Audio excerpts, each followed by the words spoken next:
Hi guys, Assalamu alaikum. This is Muhammad Afaj Islam. Today I want to discuss about the use of prepositions. Prepositions has got two different uses. The first one is normal use and the second one is appropriate use.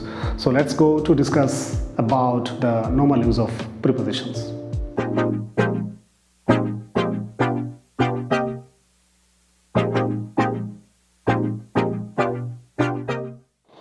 Yes guys, welcome back to my channel Preposition English.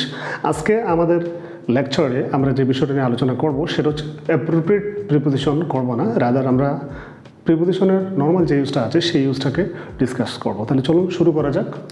যেমন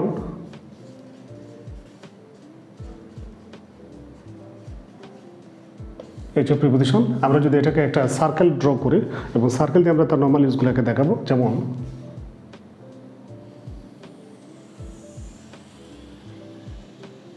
এই হলো একটা circle এবং এই circle থেকে আমরা খুব সহজে বুঝে নিতে পারবো সার্কেলের পিছন থেকে যদি কোনো কিছু স্টার্ট হয় এবং এই বিন্দু থেকে যদি কোনো কিছু পিছনে থাকে, তার মানে একটা জিনিসের পিছনে যদি কোনো কিছু অবস্থান করে এবং সেই পিছনের অবস্থানকৃত বস্তুকে বোঝানোর জন্য বা কোনো মানুষকে বোঝানোর জন্য আমরা যে প্রিপোজিশন ইউজ করবো সেটাকে বলে বিহাইন্ড।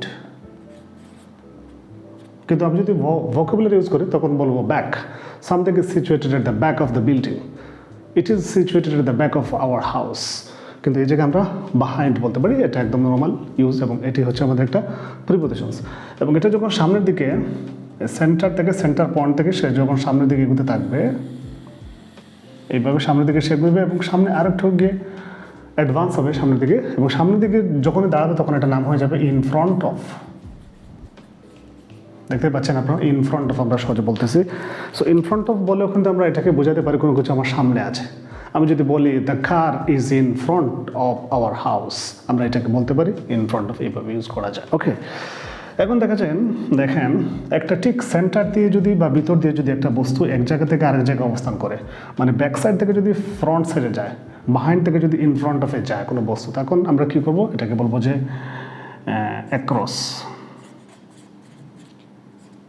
এবং পুরাটার ভিতর দিয়ে যদি ইন করে যায় তখন আমরা এটাকে বলবো থ্রো।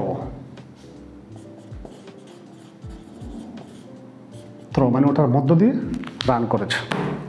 আচ্ছা, এখন আমরা আরেকটা জিনিস এখানে লক্ষ্য রাখতে হবে আমাদেরকে, যদি কোনো বস্তু ঠিক তার উপরে লাগালাগি অবস্থায় থাকে, কানেক্টেড অবস্থায় থাকে, অর্থাৎ সারফেস লেভেলে থাকে, কোনো কিছু একটা গ্লাসের উপরে যদি আমি একটা চামচ রাখি অথবা একটা বইয়ের উপরে, যেমন ধরেন এখানে একটা আমি বই রাখছি এবং এই বইয়ের উপরে একটা মার্কারি পেন আমি রাখছি, এই যে এটা লাগালাগি অবস্থায় আছে, এই জন্য এটাকে আমরা কী বলবো, যে এটা অন প্রিপোজিশন ইউজ করবো। আমরা এখানে লিখবো অন।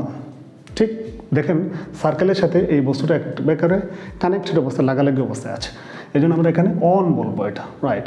এখন দেখেন এটার ঠিক একটু উপরে যদি এইভাবে থাকে একটা বস্তু, তাহলে সেটাকে আমরা বলবো ওভার, যেখানে এখানে মাঝখানে কিন্তু স্পেস আছে।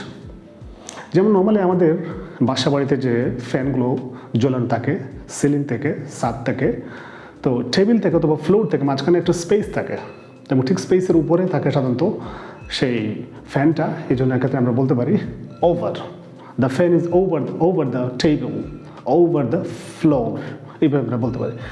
আর যদি অনেক উপরে থাকে, যেমন অনেক সময় দেখা যায় পাখি আকাশে উঠতে থাকে, এক্ষেত্রে আমরা বলবো অ্যাবাভ, যেগুলোকে ধরা ছোঁয়া যাবে না। ওভার বললে ফ্যানটাকে চাইলে টেবিলের উপরে উঠে একটা মানুষ এটা ফ্যানটাকে টাচ করতে পারবে, কিন্তু ফ্লাইং বার্ডস, উপরে যে উড়ন্ত পাখি থাকে, এগুলোকে কিন্তু ধরা ছোঁয়া যাবে না। গুলি করে কেউ তাকে মারতে পারবে, অথবা পাখিগুলো যদি গাছের মধ্যে নেমে আসে তখন তাকে গুলি করে শ্যুট করে মেরে ফেলা যায়।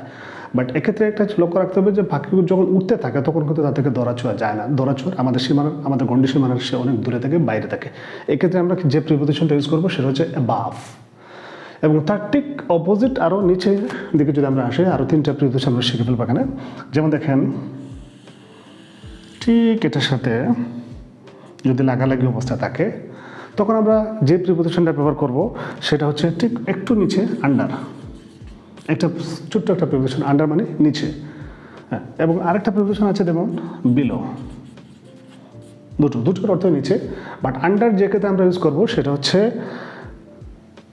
ধরা ছোঁয়া যাবে। যেমন টেবিলের নিচে যদি একটা ক্যাট থাকে, এক্ষেত্রে আমরা বলবো the cat is under the table. তো এক্ষেত্রে আমরা আন্ডার ব্যবহার করবো নিচে বোঝার জন্য। আবার দেখেন বিলো একটা প্রিপোজিশন আছে, যেমন মাছগুলো সাগরের পানির অনেক নিচে থাকে। The fishes are below the river, fishes are moving below the ocean. সাগরের পানির নিচে, অনেক নিচে মাছগুলো আছে অথবা মাছগুলো মুভ করছে, চলছে। এক্ষেত্রে আমরা বিলো ব্যবহার করতে পারি, রাইট। এখন দেখেন আরও অনেকগুলো প্রিপোজিশন আছে। একটা বস্তু যদি এক অবস্থা থেকে আরেক অবস্থায় চেঞ্জ হয় বা বাইরে থেকে সে যদি ভিতরে ঢুকে, যেমন টিচার যখন উনি ডিপার্টমেন্ট থেকে বের হয়, সে ওনার English department, maths department, chemistry department, physics ডিপার্টমেন্টের ক্লাসরুমের মধ্যে উনি যখন প্রবেশ করেন, তখন যেই প্রিপোজিশনটা ইউজ হবে সেটা হচ্ছে ইনটু। যেমন একটা বস্তু এখানে আছে, এটা যখন ভিতরে যাবে তখন যে প্রিপোজিশনটা আমাদের ইউজ করতে হবে সেটা হচ্ছে ইনটু, মানে গতিশীল অবস্থায় আমরা ইনটু ব্যবহার করতে পারি। এক অবস্থা থেকে আরেক অবস্থায় গতিশীলতা বোঝায়, মুভিং বোঝায়, চেঞ্জিং সিচুয়েশন বোঝায়, এক্ষেত্রে আমরা ইনটু প্রিপোজিশন বলবো। আচ্ছা, কোনো বস্তু আগে থেকেই ভিতরে অবস্থানকৃত সিচুয়েশন নিয়ে আছে, এক্ষেত্রে আমরা যে প্রিপোজিশনটা ব্যবহার করব সেটা হচ্ছে ইন। আমরা সেক্ষেত্রে ইন প্রিপোজিশন ব্যবহার করব। আচ্ছা, ইন অবস্থায় কোনো বস্তু আছে এবং এটা যদি বাইরে বের হয়ে যায়, তখন সেটা বলবো আউট অফ। এটা আরেকটা প্রিপোজিশন। তো এটার জন্য ইউজ যেটা হবে সেটা হলো my father has gone out of the house. এক্ষেত্রে আমরা আউট অফ ব্যবহার করতে পারি। আচ্ছা, এখানে দেখেন আরও কিছু প্রিপোজিশন আছে, যেমন টু এবং ফ্রম। এক্ষেত্রে এই জায়গা থেকে সে ওইদিকে যায়, যেমন the student is going to university, going to college. To আমরা প্রিপোজিশন এখানে ইউজ করব মানে দিকে বোঝাতে, কোনো একটা দিকে বোঝাচ্ছে।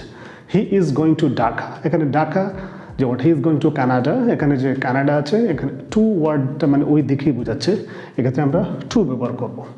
টু এর সাথে আরেকটা ওয়ার্ডস আমরা শিখে ফেলবো, সেটা হচ্ছে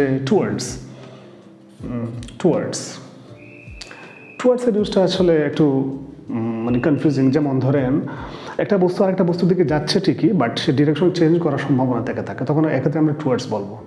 যেমন আমি যদি বলি হি is going towards the ocean, he is going towards the jungle, এক্ষেত্রে কিন্তু সে জঙ্গলে যেতে পারে, ওশানে যেতে পারে, ডিফারেন্ট ডিরেকশন চেঞ্জ করতে পারে।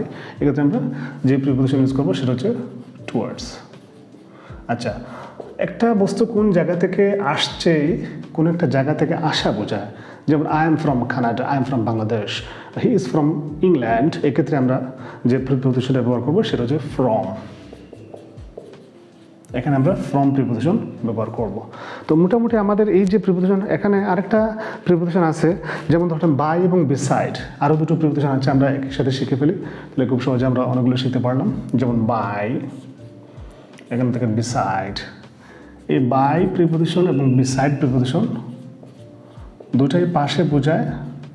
হ্যাঁ, যেমন বাই বলতে যেটা বলে সেটা হচ্ছে close, he sat by me, সে আমার পাশে বসেছিল। বাসের মধ্যে, ট্রেনের মধ্যে, প্লেনের ভিতরে যেই প্যাসেঞ্জাররা একজন আরেকজনের খুব ক্লোজ পাশাপাশি বসে, এক্ষেত্রে আমরা সাধারণত বাই ব্যবহার করব।